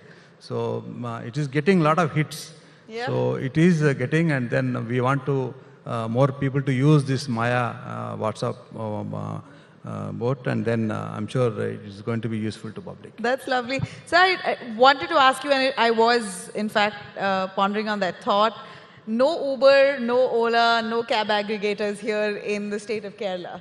So to move around, unless you know a local guy, an auto rickshaw. In fact, I took a number of a taxi driver right at the gate. So that's a personal connect that I'm able to get public transport through. But are you thinking on those lines as well? Or is there something local in terms of a cab service that you are looking forward to provide? Yeah, it's true. We don't have much of Uber and the services here, but we have to think about it. See, you are giving a new idea to us, so definitely my director is also listening here. So I'm sure he will come out with a new concept next month, and then we will be able to do something. Right now, we don't have. There is a is there a reason deficit is there. Yeah, there is a problem there. Yeah. Okay. There's no particular reason to why you've not invited. All right. You know, Mr. Thomas, as you're representing Kerala in the center, what's the relationship between the center and the state? Are you getting adequate help? Is there a proposal that's waiting to be approved? Tell us more on that front. Your communication with the center on projects for Kerala. Mr. Thomas? We have got always, irrespective of the political parties functioning in Delhi, we have got a better relationship. And now it is a CPM-led government in Kerala and BJP-led government in Delhi. But when the relationships are very good. The problem is, can we implement the projects in time? One of my experience as a central minister, when Dr. Manmohan Singh was the Prime Minister, we were all called to PM's office. Then there was a representation from Kerala, along with the Chief Minister, leader of the opposition. And when the representation was given to the Prime Minister, and when Manmohan Singh started reading it, he stood up and laughed. The reason is, this was a representation where Kerala needs only 30-meter width of roads. You know, these are some of the problems which we have to impress Delhi. Because when the entire country is moving, we also have to move together. For example, the national highway in Kerala, it has taken a longer time. That in Alleppey, that flyover, it takes more than 30 years. So it's not the question of center alone, but how we are going to function together with the central government, and I'm happy that forgetting the political differences on development activities, Kerala and Delhi are going together hand to hand. Okay, that's lovely and good to hear. Can I add? Please. We are working very closely with central government, and central government has got a project called Swadesh Darshan. Right. So under Swadesh Darshan 1.2, we got some projects, and under Swadesh Darshan 2.0, also we are getting 2 more projects, and one project in Bepur, other one in Kumaragam. These 2 projects are coming up now. So that way, we have a very good relationship with the central government. You know, sir, from statistics, I just saw that Malaysia, Singapore, places like Thailand and Bali, etc., have tourists extensively from the southern part of India. They're flooding their tourism there. So it seems like underwater spotting activities is so robust internationally. Anything that we're looking at for Kerala. The beaches are beautiful. I'm assuming you have great you have great ecosystem underwater. How are you exploring that? Due to the paucity of time, I'm not able to show you all those videos here. But we do have many videos on adventure sports, underwater sports, etc. I'm sure if you search the YouTube, we have a YouTube channel, and then I'm sure you will be able to see some of these videos. And here in Trivandrum itself, in Kolam itself, such facilities are available, and there are people who are running it. Any few destinations that you want to, suggest to us, the audience here and those who are watching us? Where in Kerala is, according to you, is the most stunning, best places to visit and tour? Yeah, okay. You see, Kovalam is very popular, and you are sitting in Kovalam, so I don't want to suggest Kovalam. And maybe Varkala is also, many people might have seen. But I think many people have not gone to the Malabar area. Malabar, I mean, I worked there in Malabar many years, about 5 years as a district collector there. So maybe the Wayanad could be a very wonderful destination. If you are looking for out of the world experience, I'm sure Wayanad will be one of the best destinations. So that is what is coming to my mind immediately. Absolutely. Wayanad is stunning. Oh my God, it's stunning. Mr. Thomas, as we speak, pushing Kerala tourism across the country and the globe, with all this expat crowd that you have in the state of Kerala, is there any benefit in terms of tourism, any push that your expat community is bringing to the table for your state? I said in the beginning that Keralites abroad, they are our ambassadors. They are your ambassadors. They are our ambassadors. Okay. We consider them as ambassadors. And Kerala has some special contribution. For example, homestays. In Kerala, there's a large number of homestays throughout these backwaters. You can stay with the villagers. I invite you to Kumbalangi, my home village in Ernakulam, which is the model tourism village in the country, inaugurated at the time of Vajpayee ji. The similar villages are there. Then art forms. Food. Kerala food is so tasty. Our sambar and all those things. So these are some of the items where Kerala is moving ahead and our tourism is moving ahead. And it is not very expensive, Kerala. Compared to many other places, Kerala is reasonably, you can go stay with the people. Absolutely. Surely moving around in Kerala does not burn a hole in your pocket. That's something I've noticed as well. Mr. Srinivas, finally, Ayurveda you spoke about, and that's really your rich heritage and your asset, I could truly say. While the world now is talking of Ayurveda, you have the central government pushing Ayurveda through their Ayush ministry. Kerala's contribution there And how are you inviting people to come in and experience solutions with Ayurveda? Yeah, see, wherever we go, no, be it WTM in London or Berlin show, we are projecting Ayurveda as one of our USPs of Kerala tourism.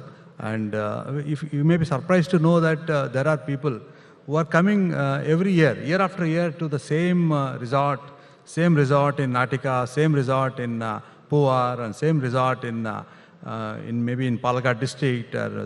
So they are coming. They are very particular about going to the same resort, same room, and get treated by the same person. So this is how they have developed the kind of bondage with the local hotels, resorts, and all that. So it's really because so many people. I mean, especially there are. I have seen from Germany.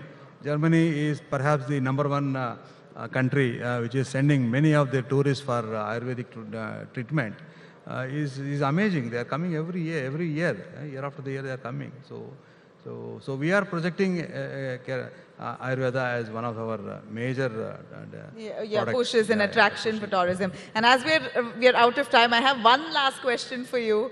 And this is certainly youth-centric, which the youth really wants to know, a discussion amongst our circles as well. On tourism, yes. Does it come hand? How are you inviting the youth? Apart from adventure tourism, like Goa has a lot of shacks, a lot of clubs. Kerala seems to be bereft of that. Is there anything that you're doing towards that? Something more fun for the youth? Yeah. Kerala is definitely a different destination compared to Goa or any other thing. So we would like to retain its original complexion.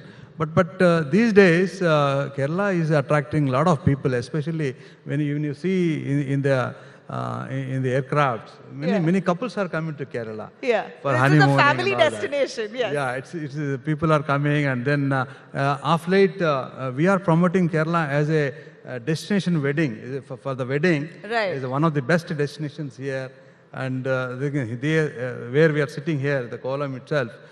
It is one of the best destinations for weddings. So you might have seen in the YouTube, there are many advertisements where we are giving in the last 1 month or so, asking people to come and get married here in Kerala. So I think that's why I think many people who are not married, my request them is please come here and get married, and I'm sure that will be a great experience. Mr. Srinivas, any concession for married couples who come to Kerala for a wedding? We will come out with a project for that. Lovely, lovely, lovely. Thank you very much. And I love your answer when you say that you want to keep and retain the true nature of Kerala. Whatever it is, it's got a different feel to it, and you intend to retain that. Thank you for that. Thank you so much, Mr. Thomas. Thank you, Mr. Srinivas, for joining us. Thank you, gentlemen, for taking us through the God's own country. I'd request Dr. Manjunatha SV, DGM Sales, Venkis, to hand over the token of appreciation to our guests.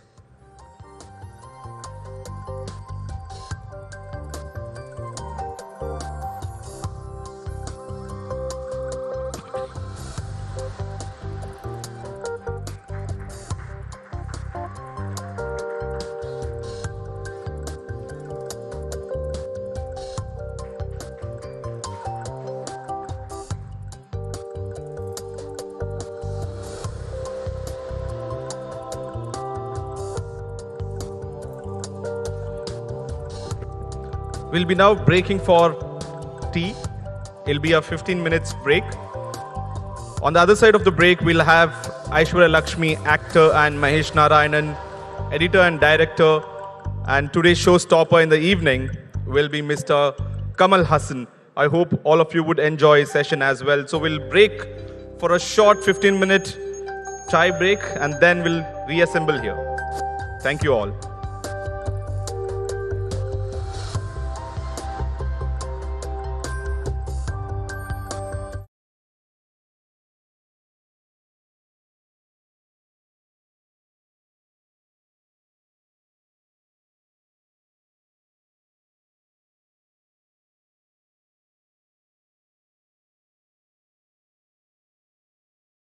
This is a test of your grit and versus nature. No GPS. Danger lurking every turn. Season 22 coming soon. We've been watching this for 21 seasons. Has more adrenaline.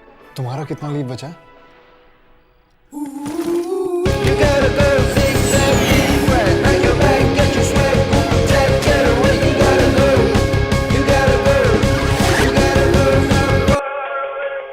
Make up for lost time. Back up for Kerala. Yeah. Just hold on. Yeah. Sure. Really, Dad? I'm not 5 anymore. You know she's off to college next year, right? You gotta go zigzag defrag. Pack your bag, get your swag, Jack, get away. You gotta go. You gotta go. You gotta go far away. Make up for lost time. Back up for Kerala.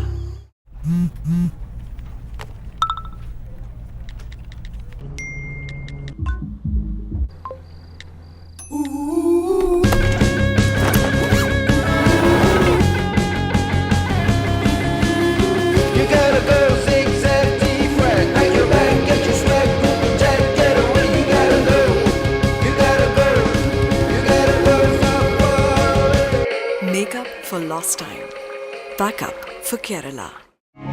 Only the impossible is worth doing. Amrita Hospital. 25 years of doing the impossible.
All right. Our next session is the bold type. Why Malayalam cinema is the hotbed of fresh, fearless, and path-breaking storytelling. And the session is sponsored by Kalyan Jewelers, and I would request the session moderator, Nabila Jamal, anchor, deputy editor, India Today Television, to come on stage and to introduce the speakers, Aishwarya Lakshmi, actor, Mahesh Narayanan, editor and director.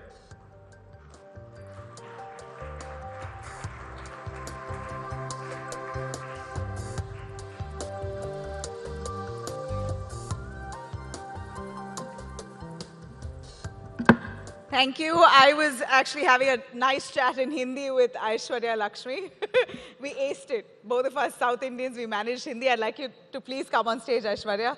Thank you very much for gracing our event. We also have Mahesh Narayanan, who's an editor, director, a name to reckon with in the Malayalam film industry. Please do have a seat. A big round of applause.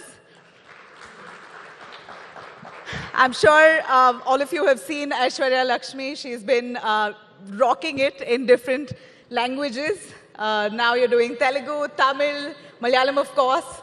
So proud of you, Aishwarya. Thank you so much, Nabila. Good afternoon, all of you. I hope this session is enjoyable, and I hope I don't say anything, say some nonsense, that's all. But thank you for having me here. I'm honored that I could be here and represent Malayalam cinema and the amazing scripts and cinema that we produce. Absolutely, and we're really happy to have you, Aishwarya. Tell me more about your move from saving lives to entertainment. I was just learning to save lives. By the way, the context is that I'm a doctor. I finished my MBBS and then I started acting. It was God's decision, I would say, because I never thought I could be an actor.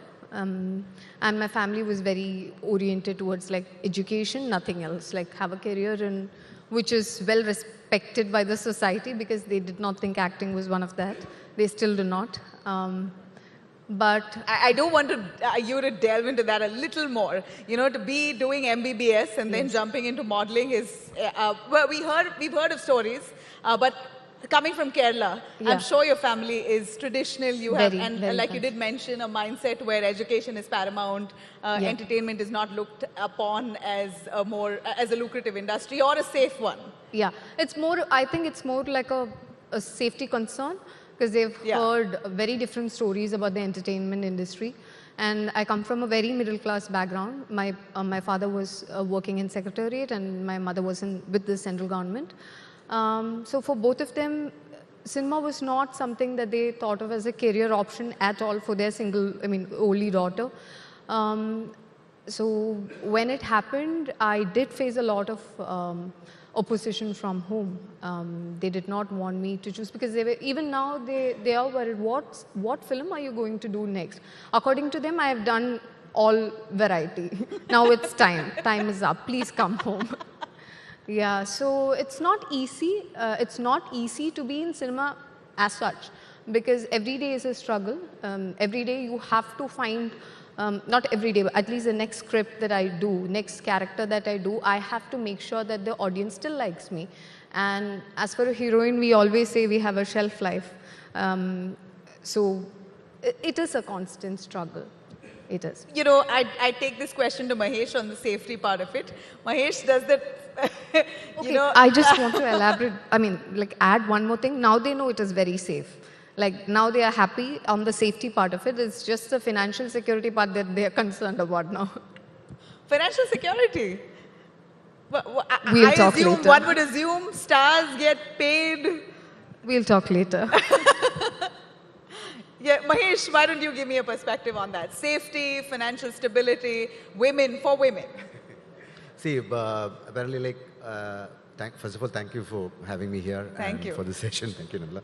So, my point of view is that still cinema runs on the shoulder of male actors. Certainly, that's a truth. Everywhere, it's not only in India. They are the people who brings money to the table.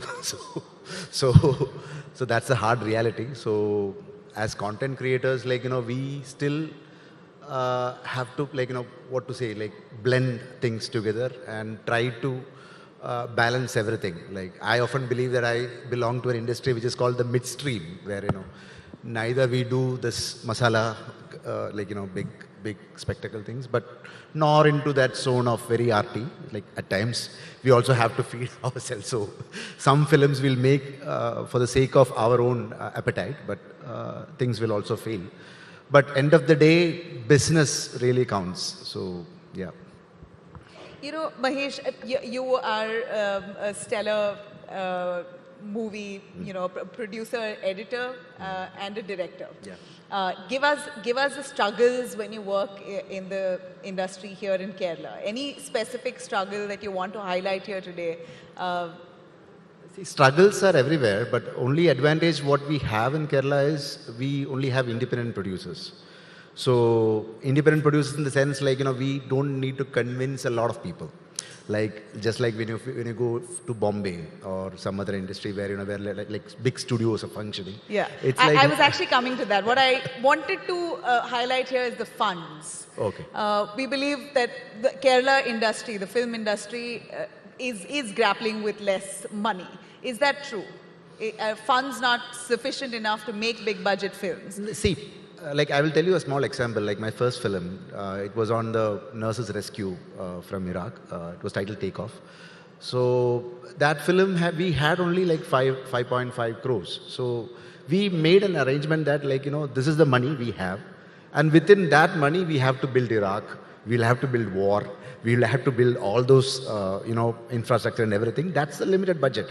So we can build, like, it's all about the proportion. How much, like, earlier there used to be a proportion where, 20% of the total budget will be the remuneration. Yeah. Now it's close to 95. In some industries, it's up to 95. So imagine, 5% is what we are getting to make films. Yeah. So, so still Malayalam cinema survives because, because that ratio is balanced. I think Malayalam cinema survives because your story line is unmatchable. Or the best cinema, at least by far, and that's the perception that India has, that a cinema that comes from the Malayalam film industry, be sure you can watch. It's going to be different. It has a rich storyline. Like, I have to add something to that. It's about, like, however local you go, like, the route, like, like when you say a story about a northern Kerala environment, a person sitting in Calcutta is relating to that. Why? Just because, because the story has a soul and people are all getting connected easily. Just with watching the film with subtitles, they are easily understanding. So the good thing for us is that now films are being subtitled in all languages. So with the platforms coming into the scenario. So I have to really thank them for that. So that's the only reason, because earlier it was very difficult. Like, even for Malayalam cinema, like I don't think, in the early 90s or even in the early 2000s, like, cinema used to have subtitles in theaters. Now it's not that. We have subtitles. Yeah. Aishwarya, tell me a little more about your journey again. I'm going to get back to your MBBS transition towards acting. And today, do you feel like a successful star? Do you feel like you've arrived? Is this your space? So ever since meeting Mani Ratnam sir, my definition of success has changed. I feel like success is something that you feel you have achieved if you can balance your life and your work. It isn't necessary that you have to have the next big project. You have to have achieved every 5-star review from every reviewer. It's not necessary just that is success, because your personal life could be struggling at that point of time. If you can balance both, I call that success. And I feel like I'm very successful. I'm very happy. I'm at peace with myself. And I feel like my perspective has changed towards cinema.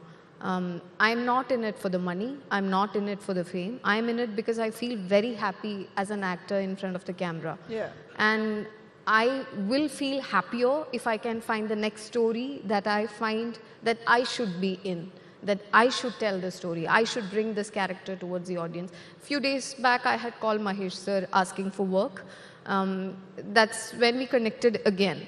I had connected with him long back when he had narrated one script to me. We couldn't make it. You called him asking for Yes, work? yes. Okay. Because I love all of his films. I love the way he approaches cinema and the type of cinema he brings to the audience. So I wanted to be part of his films, and I asked him for work, and he said he's writing something, and he'll let me know if and when he has a character that suits me. Right. So I am okay with the waiting period now. I am not at all any more desperate. I used to be very desperate in the first 2 years maybe. I wanted to do more and more cinema, more and more characters. Right now I want to do only characters that are memorable, that wants to stay And with the we audience. see you, rightfully so, we see you doing a lot of women-centric films, roles that have Well-written female characters, well-written yes. roles around you as a central character, Yes, yes. as opposed to having a big male star. We've seen that working for you. See, the thing is, to be honest with you, I don't believe in stories where only females are the, central characters. Because in our lives as women, everybody plays an important role, male and female. I'm not just talking about. So, sure. I want cinema, right now, currently, what I think of is that it should be a good balance. Well-written female and well-written male characters. Otherwise, there's no point. Because cinema is supposed to be a reflection of society, our lives, and in our lives I feel like the balance should be attained on screen as well. And just to add to what he was saying, the notion that Malayalam cinema is well written is more popular now. But if you go back a little while, Bardhan sir, Patmarajan sir, we have had amazing cinema, and because of internet I'm able to see those films again as part of the latest generation in Kerala who's in cinema. Classics, I feel like we are just trying to up our levels because we have been given the best cinema before, so we have to rise up to that. And well written cinema is the demand, because I don't think our audience is stupid. Absolutely. I think audience in Kerala are very intelligent, and they're very quick to decide whether it's a hit or a flop. But what's upsetting now for the industry is also the OTT. Mahesh, would you agree? A lot of the cinema-going crowd, those who flock to cinema halls, now you have cinema hall owners, multiplex owners who are really bleeding. OTT has really taken off that business, but as a director, has that really affected you in terms of content generation? How have y'all handled this post-pandemic scenario? Yeah, so my thing is like both these things are going to coexist. It is not going to run away. There is a very beautiful statement made by Mr. Kamal Haasan, which is about you have temples. So just because you keep an idol and pray in your houses, that doesn't mean that a famous temple is going to lose the revenue. The revenue in the temple is going to be there always. So see, collective viewing or mass viewing is always required. It's a part of Indian culture. It is needed. Only thing is that how much space we are getting. For example, number of films, how many number of films are being produced from a particular industry. That is definitely a thing which we have to address right now, because now it is almost like, say for example in Malayalam, it's almost like 180 to 190 films censored on a yearly basis. So out of it, every week, sometimes in a week we have 9 releases. So ideally, I'm not talking about cinephiles, but a normal cine lover, he will watch a maximum of 20 films a year. So you have to be in that 20. So being in that 20 is the biggest challenge right now. That is what I'm we all discuss. And something we should have that, what to say, there should be the USP. What's the USP in that story?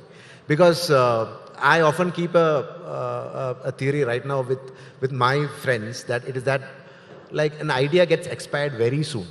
It's not that earlier, because people have got lots of other, places to see that, and an idea conceived here can be similar to others. So, it's not that you put something on development for 3 years or 4 years, and you're still not making it. Then my thing is that please don't make it anymore. You should either reconceive it in a different manner, or script, just leave the film aside, like that. So, like my last three films are part of digital platforms. Yeah. So I'm thankful to them actually. Yeah. That's what actually like See You Soon is the first film to be produced for digital. It was taken by Amazon Prime. So that actually made us those people, those actual figures actually gave us the confidence to make more films for them. And it is not that it's commercially also giving us a new exercise or a new platform to, I'm not against that. Only thing is that we also have to feed the regular cinema, regular theatrical. You have to feed it. Yeah, You've got to keep the system alive. Yeah, absolutely. yeah. We know that Malayalam cinema, and how do you feed it? Malayalam cinema gives a lot more importance and precedence to the storyline, less to a star. And to that effect, we've seen a lot of movies actually throwing up superstars. Prithviraj's first film, also we believe, the storyline was so solid that he became a star. So we know Thomas, his movie as well. I mean, it's the storyline that really makes the star. I hear the directors in the Kerala film industry don't really keep the actor in mind. It's the storyline in mind. Tell us a little more about that concept, because that makes the actor less glorified as opposed to the other industries that we see, and the director a lot more powerful. So, like Malayalam cinema had a great literature background. So earlier days, since you mentioned about Padmaraj and a lot of other directors, even K.G. George, lots of people used to take literary works and then adapt it again. Just like how Manisar did Podiyan Selvam. It's a long dream for him. He was trying to make it from 80s, I think. They were discussing it with Kamal sir, Rajni sir, and everybody. So now, coming back to Malayalam cinema, we still believe in that. Whenever this process starts, so I will say a small example of how a project is green lighted here. So this green lighting happens in a day or two. So in Hindi cinema, it is 3 years, 4 years sometimes. People sit on that, develop it, and then multiple ideas come in, multiple drafts. And I'm seeing writers stuck with doing it. I am on the 21st draft, man. I don't know what to do next. So we look at it in that manner, we can't hold like that. So that's a great advantage here, and that is only because of independent producers, because they have that trust in the project. And still, there is a back of their mind when we become ambitious, then there comes all these figures. Okay, there is this 100 crore club, there's a 200 crore club. Where do we want to land? After all, my point of view is that we basically need to entertain people. The crore club and everything is they're all figures. That's it. Basic idea is entertainment. But what about and also there should be a definition for entertainment. Entertainment means something which is engaging. It is not that just a slapstick comedy or a star glorifying a star or something. Is that entertainment? Doesn't count. For me, entertainment is something which is engaging. People say that a film is whichever genre. It could be comedy, horror, emotional, whatever it is. Engaging is of course your focus, but Aishwarya, how important is it for you to have commercial successes? You could have movies which could have positive critical acclaims that you get from critics, positive reviews, etc. But unless you have a commercial success, that you won't have, I don't know, the kind of fan clubs, the craze around you. We see these heroes with a mass following, or actresses with a mass following as well. But are those days gone? Not at all. I believe that is one part of the system. There is also the part where we have to produce more and more cinema that actually talks to the person while they are watching it. I was giving this example a while back as well. So I watched Good Will Hunting very recently,